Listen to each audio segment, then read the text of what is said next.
I suppose. I am in an undisclosed garage, not at my place right now. But anyway, it is a great day outside, nice and cool, humid a little bit, I guess, but cool for what I'm used to anyway in deep South Texas.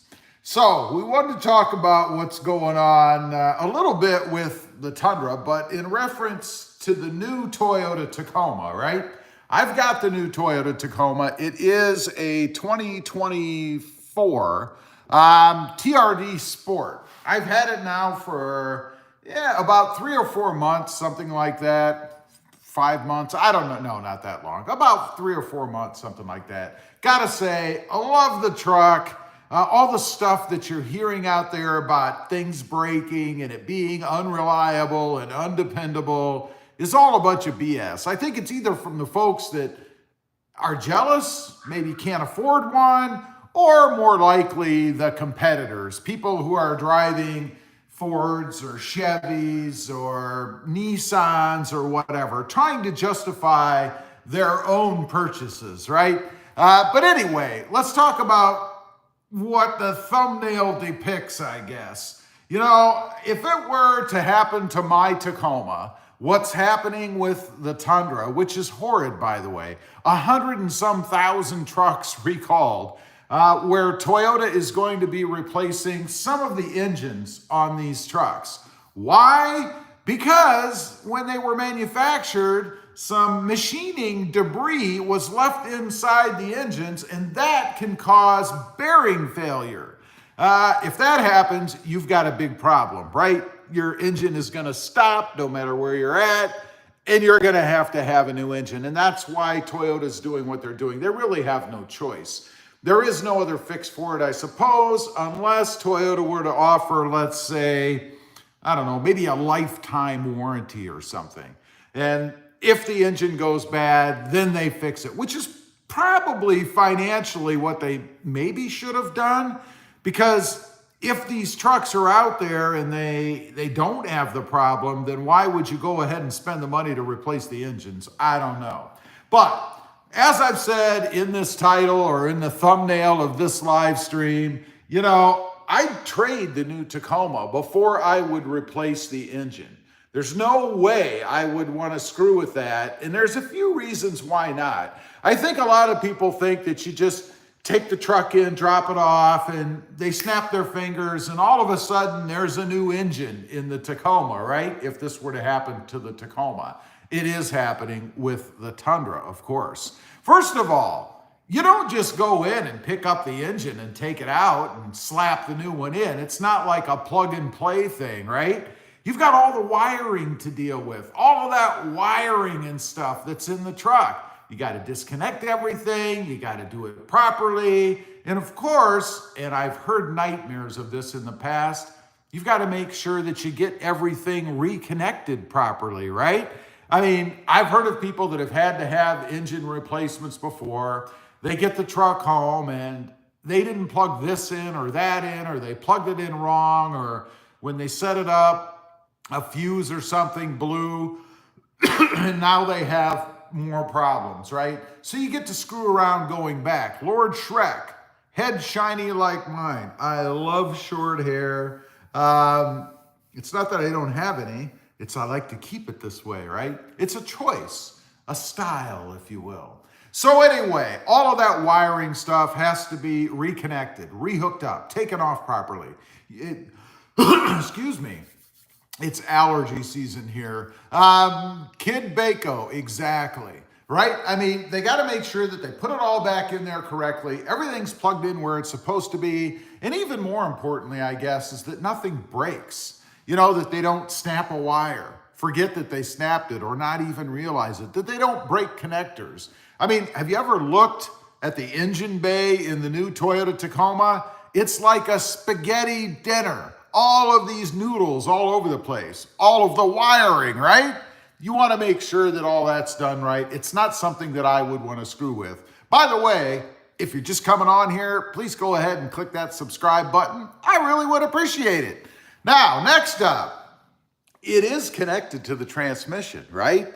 I mean, it's not just sitting there floating around in the engine bay. So not only do they have to mess with the engine itself and all of the wiring, they got to screw around with the transmission. They got to make sure that they marry that back up right, everything meshes properly, that they put it back together, that they connect all of that wiring. I mean, it'd be even worse, right, if they replaced your engine and then ruined your transmission, or it just doesn't work properly once they put it back together. I mean, there's nothing that compares to the assembly that they do at the plant in manufacturing, right? I mean, everything's brand new. They're putting it all together. Everything's open and accessible. They could put it all back together easily. You know, somebody posed a question on the channel the other day, asking about whether or not they have to remove the cab, the front part of the truck, if they have to take that off to gain access to the engine to put everything, well, to take it out and to put it back together, right?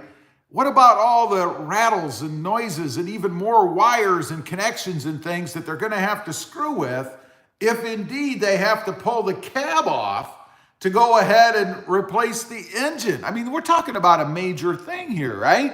This isn't something that they're going to be able to do easily. Michael Kokoza, hi Rob, I am digging my 2024 Tacoma TRD Sport in Crush Blue, or Blue Crush. Awesome color. Congratulations on the truck. I still love mine, by the way. So, the transmission. They got to screw with that too. Next up, number 3, damage to the surrounding parts and pieces. Maybe even the metal work or the grill, excuse me, on the truck. Because of course, they got to lift that engine out, right? That's assuming they're not removing the whole cab. So they got to pull that engine out with all of the surrounding bits and pieces that there are. I mean, if you've looked on the inside, once again, you would know it's a pretty tight fit in there, right? I mean, I could see them slamming the engine against maybe one of the fenders, maybe against the front part where the grill is. The radiator's got to be dealt with, whether it's in pulling it out or something like that. I mean, there's all kinds of things just getting that out. In case you didn't know, engines are heavy. You don't just have a guy on each side lifting it up and gently pulling it out, right? You've got some kind of a hoist or engine lift to pull it. I mean, it might seem like a simple thing, but it's part of the process, right? It is not that simple. Number 4, the time. Are they going to give you a loaner? I mean, I haven't seen anything that they would be issuing that. In the video I did yesterday where I read through the remedy for this, they didn't mention anything about giving you a loaner. Now, I would certainly think that Toyota's going to have to do that, right? I mean, this is their fault. Why would you be out a vehicle while they're replacing the engine in your brand new Tundra and hopefully never the Tacoma, right? They got to give you a loaner. But then the question begs to be answered. Excuse me. I should have brought me a drink out here. I didn't. Maybe I'll have to run in and grab a drink. But if I do that, there's dogs in the house. They're going to be barking like mad. It's going to drive you guys crazy. And if they do give you a loaner, is it going to be a truck? Is it going to be comparable to what you had? I mean, if you use your truck as it should be used, I guess, a car's not going to get it, right? I mean, if they give you a Toyota Corolla and you use that truck for hauling and things, maybe for work or whatever, you're not going to be able to do it with the Corolla, right? Toyota didn't really mention that. I certainly think they will. I think they have to. An engine change is not something they're probably going to do in a day. It's probably going to be several days, particularly if the dealer has not done it before. And I can't imagine that a lot of dealers do engine changes. I mean, these aren't factory folks, right? We got to run in the house and grab me my Mountain Dew, because I got to tell you, I can feel it in my throat. And who wants to sit here and listen to me cough for half an hour or whatever? Now, like I said, there are some dogs in here. They're probably going to bark. So I will apologize for the noise right off the bat. But I got to grab me my drink.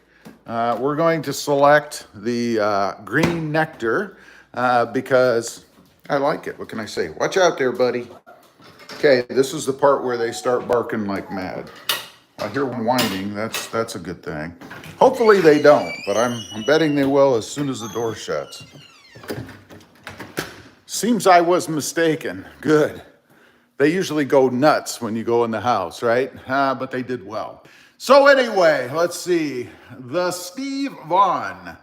So many negative things out there about the new Tacoma, but I absolutely love it and haven't had any problems yet. Oh yeah, I think it's the trolls, and I think it's those that are either jealous or own other brands. Maybe they can't afford the new Tacoma. I don't know what it is. I've never seen so many people cry over something that is really a good product. I mean, I haven't had any issues. Let's have a sip of the, still not sponsored, by the way.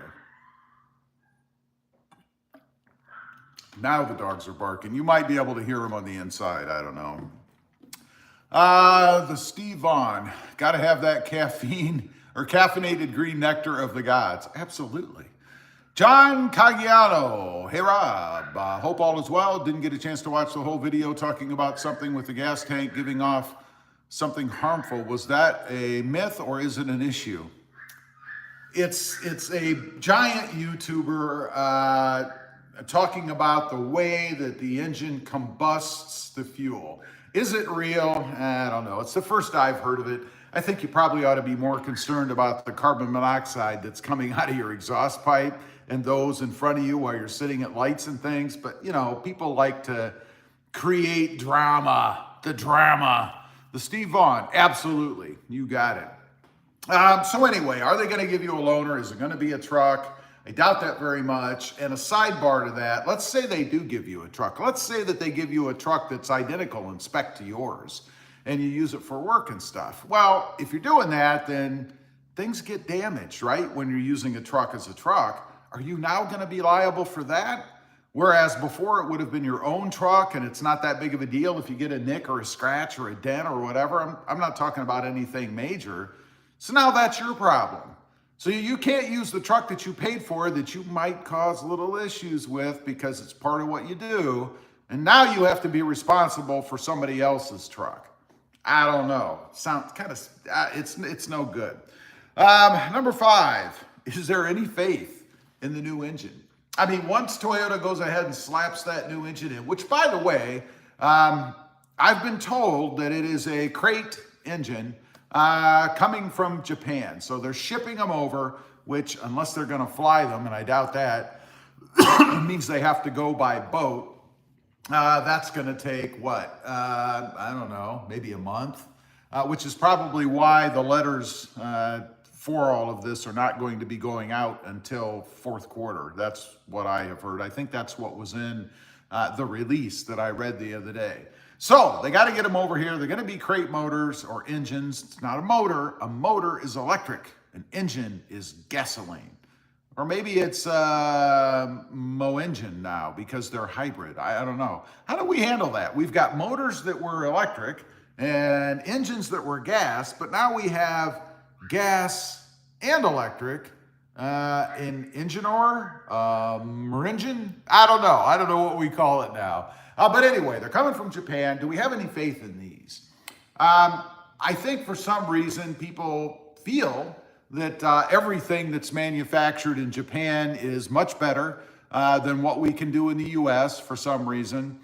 You know, it's funny because I remember way back when Japan was first putting out vehicles and things, they were junk, they were garbage, they were regarded as throwaways, right? And now all of a sudden they're so much better than us. I don't know.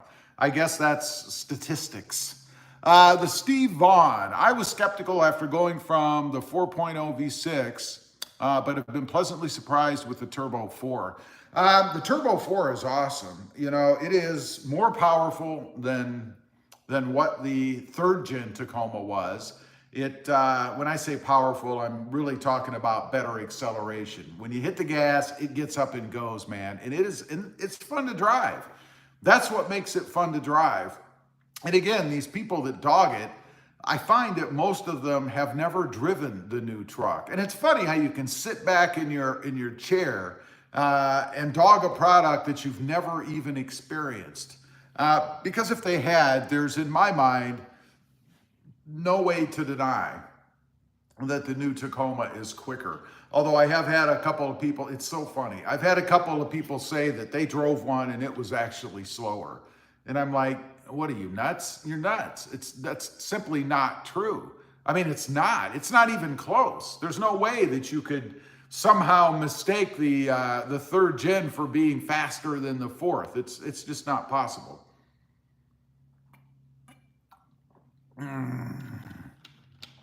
Dental River. That's a river I don't want to go down. Still third gen Tacoma better than the fourth gen. Thanks.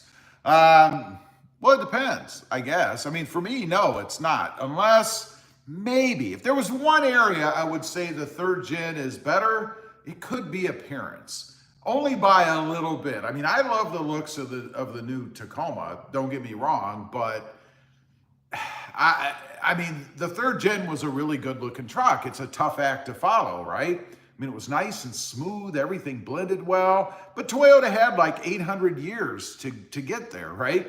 I mean, that generation was around for a long time, and it wasn't a huge departure from the previous generations. I mean, it just kind of got bigger and bigger. And by the way, the new Tacoma definitely has gotten bigger. It feels even bigger than the third gen did as compared to the other gens, right? So I don't know. Faith in the new engine, yeah, I would have faith in it. I mean, if Toyota does not put out a product this time around in the form of the engine that is reliable, that doesn't have problems, they're going to have a big problem. They might just destroy the whole Tacoma model. I mean, it would be a nightmare if, let's say, they sent out these new engines and there were problems with them, particularly if there were the same problems. I mean, could you imagine? I couldn't even imagine. Let's see. Annie Gilo. Annie, how you doing? And you might notice Annie there. Where's my finger? Annie right there is in green. That's because she is a channel member. And thank you very much for that. I appreciate it. Annie says, good morning from Wisconsin. I almost bought a Tundra Limited this weekend, but my heart says Tacoma. Reserved a white TRD off-road coming late September. Hope it will give the same feels of the third gen. It's going to be better. It's not going to be the same for sure. It's going to be better. Hopefully you'll like it. I don't know why you wouldn't like it, but it's going to be better. The Steve Vaughn. I love the second gen styling better than the third. Oh, I do too. The second gen Tacoma is pretty awesome. The first gen's pretty awesome too. Better than the third? Yeah, I guess I would say so as well. Let's see. Steve Vaughn says, baby Tundra. That's another one of those crazy comments. I mean, of course it shares some DNA with the Tundra. Maybe the Tundra is a clone Tacoma. I don't know, man. I don't know. And is there anything wrong with that? I think the Tundra's a pretty good looking truck anyway. So, Dental River.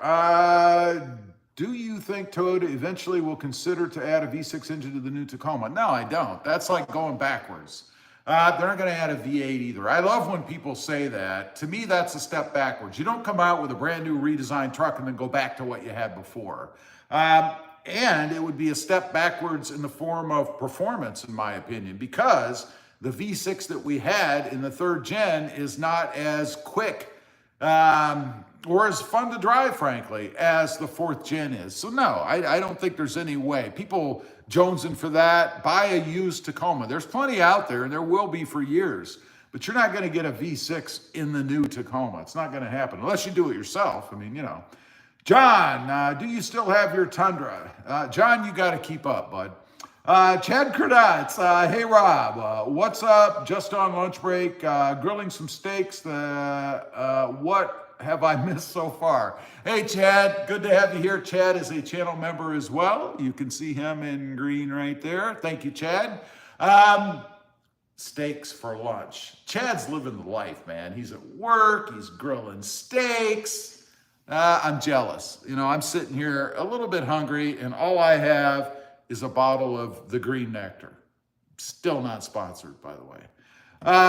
Mike, you have a something hanging out. Okay. Mike, are you 10? Come on, brother. EC1 1998, your favorite Tacoma of all time. Ooh, that's a tough one. Probably, and this is a oh man, it was probably the second gen. I had a second gen. It was blue, kind of close to the Blue Crush, that I really did like, but I also hated it because it had a locker in the rear and it got stuck in the snow and ice more than once. I don't know. That was probably my favorite. It's really the first truck, Tacoma, that I had done anything with. I think I put a bull bar on the front. I think I might have changed the grill or something, the insert. But that was the first truck that I started to get my hands dirty when it came to mods, right? I was always afraid to do it before because I thought, if I mess something up, I'm going to ruin the whole truck. But eventually I did, right?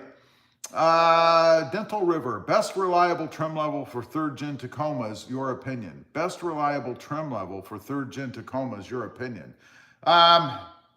The third gens are all the same when it comes to basically mechanics, the engine, unless you go with the 4-cylinder or the 6-cylinder. I would put them equal. I don't know that there's a difference in reliability when it comes to trim levels on the third gens. I don't think. Ron Hare, good morning, Rob. I traded my 23 third gen for a 24 XRT Ranger. I love it.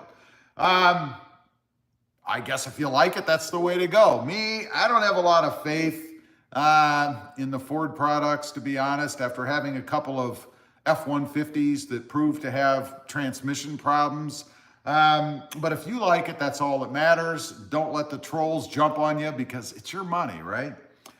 Let's see. Chad Knotts, please give the thumbs up. Yeah, if you haven't, please smash that thumbs up and that subscribe button. I would appreciate it. Helps out the channel. Doesn't cost you a nickel.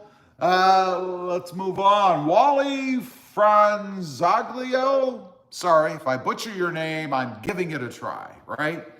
Wally says, as soon as the 200,000 mile testimonials start surfacing, the V6 question will be nothing but a memory. Oh, that's for sure. I mean, that's the way it is with everything, though. And I don't know that it's really a big deal. I mean, we spend a lot of money. Toyota didn't give me a Tacoma, contrary to somebody's beliefs. I had a troll on the channel for a while saying the only reason I talk about the Tacomas is because Toyota's giving me one. Yeah, I wish. That is not true. I spent my money on my truck just like you guys do. I mean, come on, man. But you're right. Once that comes around, the trolls will always have something to say. I mean, it'll be something. But they won't be able to bitch and complain about reliability because it won't be a factor then, right? Ubagani Stomp. Can't wait to see if there will be any minor changes on the 25 Tacoma, if any. The Tacoma in black is talking to me. Love it. That's my problem. You see, these vehicles, they don't just talk to me, they scream my frickin' name, and I fall in love with them. You see, I'm one of those weirdo vehicle owners. I fall in love with my vehicles. I gotta have it, no matter what it is. That's what happened to me with the Tacoma originally. So I don't know that they're really they'll do some things. I mean, there'll be some minor things. They might add power seats to maybe as a standard option for different trim levels. They might change some of the accenting and things like that. I don't look for any major changes. They're definitely going to fix that glove box issue where there's a space on the glove box because of their two small little nub that they have inside. Things like that. I mean, there's going to be things that you and I experience that they're going to have to pay attention to, that they're going to have to fix. And I really think the next model year is going to be more about continuing to tweak the new Tacoma because they're going to have to do that. And that's normal. I mean, that's normal with any new truck, right? Let's see. Ubangi Stomp. That's what I'm going with. I apologize if I've got it wrong. Got the thumbs up from me, bro. Thank you very much. I appreciate it. We have 51 bodies on here and 14 thumbs ups. I don't know. Matt H. My second gen Tacoma with 250,000 miles is having some vibrations. Would you know what that is? Thanks. Oh my God. It could be anything. Could be flat spots on your tires. Could be a bad wheel. Could be a an unbalanced drive shaft, which would be my guess, by the way. Bad suspension, who knows? There are a myriad of things. But if I had to guess, I'm assuming you're talking about vibrations while driving, right? I mean, that would be an unbalanced drive shaft. We just experienced that recently in a motorhome. Someone I know was looking at a new motorhome and it vibrated like crazy. I actually rode in it. And the dealership, they changed the tires. They thought maybe it was a flat spot because, of course, they sit on the lot for a while. That didn't fix it. So they've pulled the drive shaft, sent it out to be balanced. That's what my guess is for you, but I would check the tires first. I don't know. Let's see. And where was I? Trying to keep up with comments, or look at comments rather, on the laptop over there. That's why you see me keep looking over that direction, right? The Steve Vaughn Plus, if they were going to give you one, it would be a TRD Pro, right? Yeah, right? I mean, why would they give me a TRD Sport? If Toyota was going to give me a truck, it would either be top of the line, or it would be probably a TRD off-road would be my guess. It wouldn't be a TRD Sport. But I'm nowhere near big enough for Toyota to be giving me a truck. I mean, think about it. You guys know how many subs. I don't hide it on the channel and stuff. I'd have to have like 100 million or something before a company would give you something of that kind of value. I mean, really? It's just ignorant. It's ignorant, man. Matt H., I have a brand new suspension and tires. Then I would look at the drive shaft. You probably have an unbalanced drive shaft. Who knows? Maybe when they were doing some work on the suspension, they knocked a weight. By the way, if you didn't know, there are weights on drive shafts to put them in balance, just like your tires. If you look under your truck and you look closely at your drive shaft, you'll probably see some little rectangular bits of metal on there. Those are weights. I've seen them on some of my Tacomas in the past. So that's what I would probably check, that the drive shaft. I don't know. It's a guess. I mean, there are numerous things that could be wrong. So you can't hold me to it if that's not it. But that's where I would check. And also, since you mentioned you have brand new tires, I would check to see if they're balanced properly, if your truck has been aligned properly. And again, I'm assuming that this vibration that you're talking about is when you're going down the road, not just sitting at a stoplight. Let's see, 21 Subi, just got a 2024 TRD Sport and love it. Do you know by any chance if they have a blow-off valve for the turbo? I do not. I do not know. God loves. I just paid $17,000 for a 2008 Tacoma Access Cab TRD Off-Road 4x4 with 34,000 original miles. Wow. In perfect conditions, besides some scratches, I'm going to get out. You paid $17,000 for a truck with 34,000 original miles. I'd say that sounds like a pretty good deal. Congratulations to you, man. That sounds like a pretty darn good deal to me. A few scratches, I mean, as long as it's nothing deep or anything crazy. And the body, I'm assuming, is in good shape otherwise. Rust, I would check your frame, especially on a 2008. I know Tundras and Tacomas had issues with frame rust. Maybe that's why you got that kind of a deal on it. I don't know, but that sounds pretty good to me, man. Let's see. Did I overpay? I would say definitely not. Ralph D., are you changing your oil every 3,000 miles per turbo recommendation? You know, I don't know. 3,000 would be the minimum. I will either that or I'm going to go with what Toyota recommends. You know, there's all kinds of people out there who love to throw out all these numbers. Oh, you should do this, you should do that. But who's the best authority on what you should do with the vehicle? Well, that would be the people who built it, right? You know, I've had people before tell me that they change their oil monthly. Monthly? I mean, unless they're driving, 5,000 miles a month. which by the way would be the standard for me if it wasn't a turbo, 5,000 a month or so. Might drop to 3 or somewhere in between just to be safe, I guess. So I don't know, maybe not, I don't know. I mean, I do plan on keeping this truck for quite a while, unless something comes up. I mean, I'm not gonna switch to a different trim or anything like that. But you never know. Toyota could throw something else out there that I'm interested in the way of the Tacoma, so hard to say. I was gonna flip it for 22, but I sold my Tesla and I'm going to keep it. What model Tesla did you have? By the way, I do have another channel. It's RobMotive Plus, where I do have a Tesla. Awesome car, by the way. I love that thing. Let's see. And no rust. It was garage kept and babied. I know the family. You got a great deal. Might be a great truck to flip if you don't need it. You're looking to kind of bank a little extra cash on that, a real quick flip, you know. And a Carvana offered them. Wait a minute. Carvana offered them 16, so I told them I'd pay 1,000 more. Well, if they're good friends and you know the family, why would they charge you more? Why wouldn't they just sell it to you for 16? That's a little weird. I mean, if 16 is the most they could get, why would they care if they sold it to you or they sold it to Carvana? What makes the difference? Assuming you had cash and all that stuff.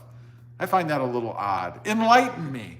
Why did you give them more money? I would think you'd have given them the same. That's where I think you paid too much. You paid 1,000 more for being a friend of the family? What? That doesn't make any sense to me. I don't know. 21 Subi. I'm driving my 24 TRD Sport on normal instead of Eco. Does that put more stress on the engine? Not familiar with these 4-cylinder turbos. No, I wouldn't see why that would put any more stress on it. I drive mine either on normal, standard, I can't remember what it is, or sport occasionally.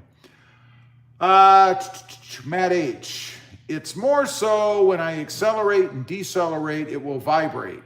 That would make sense as to an unbalanced drive shaft. I was thinking it could also be motor mounts or front ball joints. I appreciate your help, by the way. I sub. Thank you for the subscription. By the way, since we're talking about subscriptions, I didn't bring it up. Please go ahead and click the subscribe button if you haven't before. I'd appreciate it. It sounds like an unbalanced drive shaft to me, honestly. I mean, if when you get on the gas, of course the shaft is going to spend more. If it's not balanced, you're going to notice it.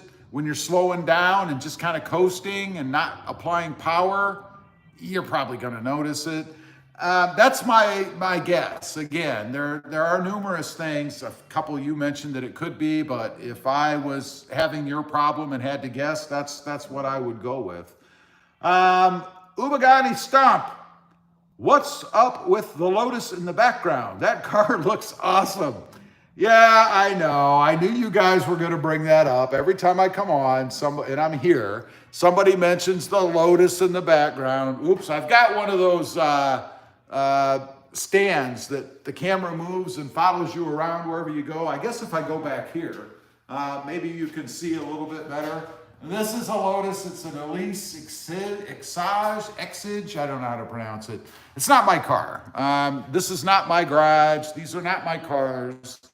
That one over there is the one I've been driving. It is a Honda Civic. Love the Civics. And it's a bad thing when you go places and drive other vehicles like that over there, because it makes me want to have one, you know?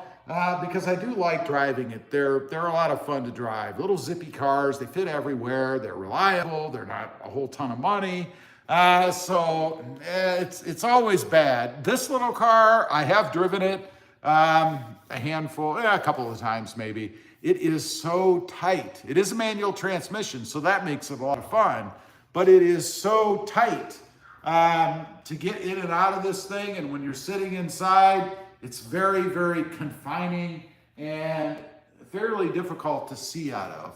Fun to drive. It's like driving a go-kart, right? But, you know, anyway, it's not my car. Not my car. Let's see. 21 Subi says, I drove a friend's Tesla a few months ago, very impressed, very fast car. But I got to tell you, Cybertruck is the ugliest thing on the road. Wouldn't you agree? I absolutely agree. I think it's a horrid vehicle. I think, I can almost picture Elon sitting in a room with his buddies, maybe sipping an adult beverage, smoking a stogie or something, and saying, you know what I'm going to do? I'm going to put this ugly thing out that looks like a trash can. I'm going to have them all the same color so we don't have to screw with paint or anything. And then I'm going to ask 150,000 or 99,000 or whatever, make them electric, and I'll bet you the people will eat it up. Some people have. I think they're nasty. I've seen, I think 3 of them on the road here. One of them was wrapped. I think I've seen that one twice, actually. It was wrapped in black, kind of a reflective kind of black. I don't know how to describe it. It's still ugly. Very ugly car. I can't believe that people are paying the kind of money that they're paying for them. They're just nasty, man. Now, when you said you drove one, you said you drove a friend's Tesla. Was that a Cybertruck? Or was it a car? By the way, the Tesla that I have over on RobMotive Plus, that is a Model 3. Awesome car. Love the looks of it. Love the way that it's set up, the tech that's in it, the space that's in it, the way that it drives. I mean, it is completely different. It's a different way to drive. And I think it's awesome. I love acceleration. Nothing beats the acceleration of an electric vehicle. So for me, it's just awesome when it comes to cars. The Cybertruck, nah, wouldn't touch the Cybertruck. Ubagani says, Elon should have looked to the Tacoma for inspiration, in my opinion. Yeah, why didn't he? He could have built a little bit smaller platform. He could have mimicked the #1 selling midsize truck in the world. Instead, he builds this horribly ugly looking thing that is very polarizing. I find people either really like it, I don't know why, or really hate it, and I know why. Because I don't like it either. I wouldn't touch it. There's absolutely no way. So in the end, if you didn't know, Toyota's recalling over 100,000 Tundras and Lexi, because of this engine problem. When it was machined, made, created, they left debris inside the engine, which can cause bearing failure, which can cause the engine to shut off, stall out, not work anymore. They're going to replace the engines. Not such a great thing. I would sell my Tacoma. I would trade my Tacoma before I would screw with that. To me, there's just too much risk in it, too many possibilities for problems in having a shop, the dealer, hopefully, rip out the engine and shove a new one in there, connect it to the transmission, connect all the wiring, maybe damage, hopefully not, any of the surrounding parts, even the front grill area, maybe the sides, the tops of the fenders, the hood. They got to pull that thing out, right? And if the rumor is true about Toyota having to pull the cab off to get to the engine to be able to access everything, that's even worse, because that means they have to remove more stuff on your truck. I wouldn't touch it. I would trade it off. I would either go maybe to a Tundra that's not affected by this, or even possibly to a whole nother truck if it were the Tacoma.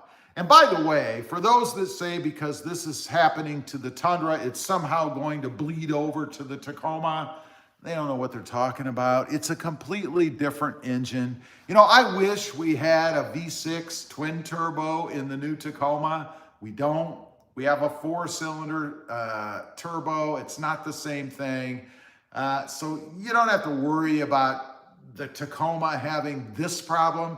Doesn't mean that the Tacoma might not have some other issue going forward. It is a whole brand new platform, a whole brand new system, brand new truck. So yeah, it could have or develop problems once we have it, but you have to have, or at least I do, a little bit of faith in Tacoma, and that or Tundra, or Toyota rather, and that they know what they're doing. This Tundra thing is unfortunate. Obviously, somebody didn't know what they were doing when this happened. But you got to hope that's an isolated thing, and that in the end, reliability will prevail. I mean, Toyota is handling this properly, right? I mean, they're bringing them in. They're going to replace the engines, although it's a pain in the ass for you and me, the owners, if you happen to own a Tundra. But nonetheless, they are handling it the way that they should. May not be as quickly as what people would have hoped, especially if you own one of these that maybe had a problem. I mean, you would have had warranty anyway, so they would have replaced it. But I wouldn't mess with it. I would trade it off. And I know there are some dealerships supposedly who won't take the new Tundra or the Tundra that is affected by this because they're fearful of it. However, you might find now that some dealers anyway are more willing to take the trucks because of this recall, this remedy. They can also have them replaced, and then they have a truck with a brand new 0-mile engine on it that they can sell, right? That's got to be worth more money, I would think, in the used market than one that comes in with, I don't know, 15, 40,000 miles, whatever it is. I got to tell you guys about, before we get off of here in a couple minutes, I got to tell you what happened to me recently on vehicles and the ones that really are garbage.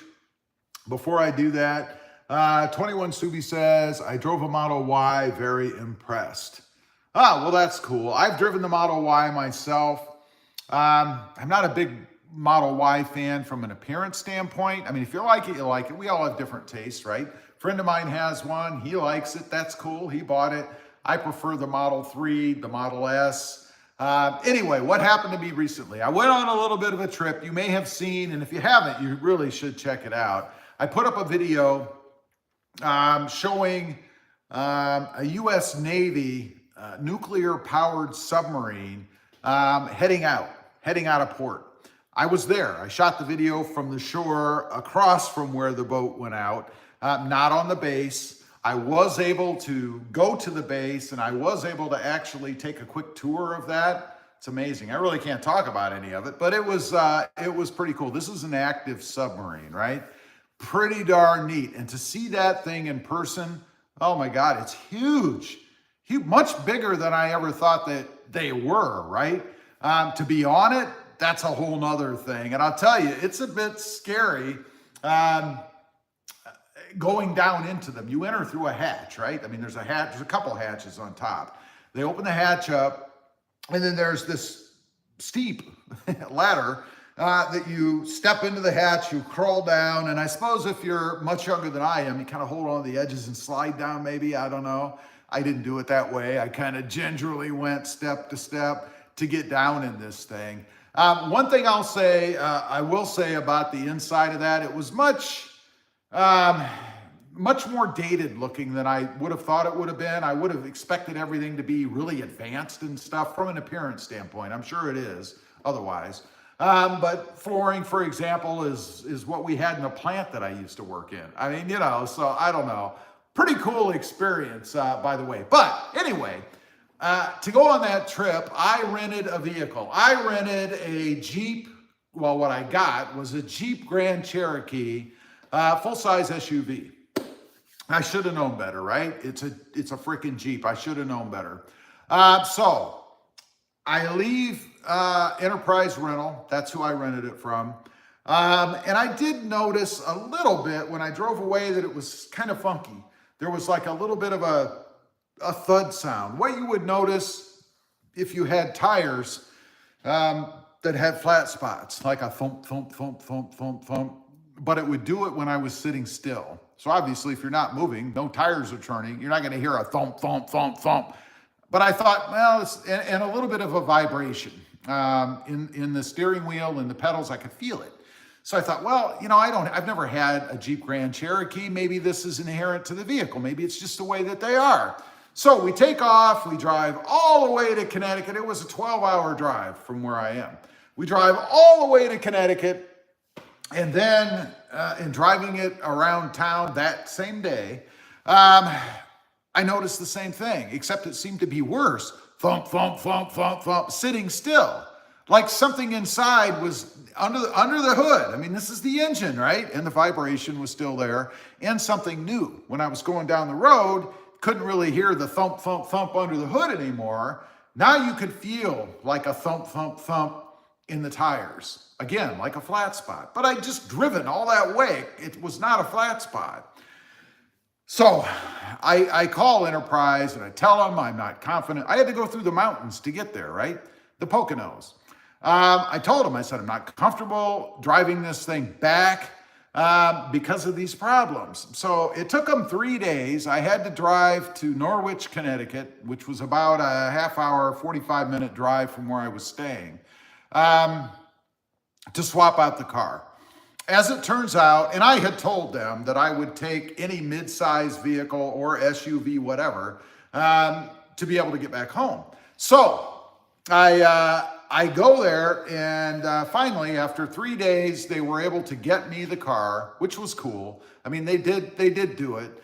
I saved some money. They did. I wasn't able to drive the car while I was in Connecticut because I wasn't confident in it. So it basically sat for I don't know how many days. I calculated that I used it 4 days out of the 9 that I rented. So when I got back with the car that I swapped it out for in Norwich, which by the way was a Chevy Malibu, did great. It was brand new, had 9,000 miles on it. It was perfect. But when I got back, I was able to bring the price down. They charged me for 4 days, which I thought was fair. And that's what I told them. I said, you know, what's fair is the day I picked it up, the day I drove it to Connecticut, and then the new car when I picked it up and the day I drove it back. It comes out to 4 days, and that's what they did. So kudos to them. They fixed my problem. It never should have happened to begin with, but when you rent fleets of cars, how do you really know there's an issue unless the previous renter, renter, tells you about it? You wouldn't necessarily know, right? So kudos to them. They did the right thing. You know, it's always good, and this is kind of tying it into Toyota.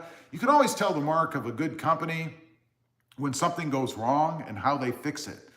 In Toyota's case, excuse me, putting new engines in the Tundra, and I have no doubt that if something as massive as that happened with the Tacoma, Toyota would take care of us as well, I am sure. Let's see. I got to catch up on a couple of comments here. Subi says, drove a Model Y, very impressed. Fred Sausage, agree totally. Trade off the affected Tundra and buy a 2025 Tacoma Trailhunter when released in a few months is what I would do. Yeah, I wouldn't keep it. There's no way I'd want to screw with it. If I had a Tacoma that had the same issues that the new Tundra has, the ones with the engine problem anyway, I would dump it. I just wouldn't want to screw with it. Jerry Ramos, Rob, hello. Have you towed using your 2024 Tacoma? If so, was there ample power? The answer to that is no. I don't tow anything. I don't own anything to tow. I don't anticipate ever towing anything with it, unless it was something like a garden wagon. I mean, they're nothing. The only thing that I've ever towed with a Tacoma, to be honest, are my garbage cans. If you've watched some of my old videos, I actually made a device out of wood where I put a couple of bicycle hooks like you'd hang from the ceiling. I had this long piece of wood that I had somehow connected it to the hitch. I don't even remember. It was slick. And then it had hooks on it. So I put them upside down, and then I could just lean the garbage can down, and the hooks would grab the handle, and then I could just drive the garbage, because I lived on a property with a long driveway, right? So I would just tow that out, but that's obviously nothing. So I really can't help you there, because I don't know. I don't tow anything. Anyway, if you would, I'd appreciate it. Go ahead, click that subscribe button, particularly if you're new, you watch the channel, you think that I'm just the greatest thing since water. I don't know if that's true. But anyway, I would appreciate it. It helps out the channel. It doesn't cost you anything. And then also, you'll know when new videos and things come out. So if there is any issue with the Tacoma, you know, one thing that I like to do on this channel, or that I do on this channel, is I'm real. You know, I like to stay real. Nobody's paying me to support Tacomas. Nobody from Toyota is paying me. So I don't have any allegiance to anybody. I have the trucks because I like them. And that's really the biggest compliment you can give to any product, right? I mean, if nobody's paying you to buy it, you're choosing to buy it, and you like it, what's better than that? And I love the new Toyota Tacoma, the 2024. I think it's awesome. I still say it's a step above the third gen. Again, not dogging the third gen. I think the third gen is perfectly fine. I just think the 2024 is a step forward, is the logical progression, I guess, for the Toyota Tacoma. Leave a comment down below. I'm curious what you guys, anybody who's kicking on to this after it's posted, or maybe even been on and haven't commented yet, leave a comment down below. Would you would you keep the Toyota Tacoma, the new Tacoma, if it had the same problems as what is happening with the Tundra right now? In other words, needing a new engine, an engine replacement. I'd be curious to know what you think about that. I'm going to sign off. Thanks everybody for being on here. I really do appreciate it. One more time, click that subscribe button. We'll see y'all later. Have a great day. Bye.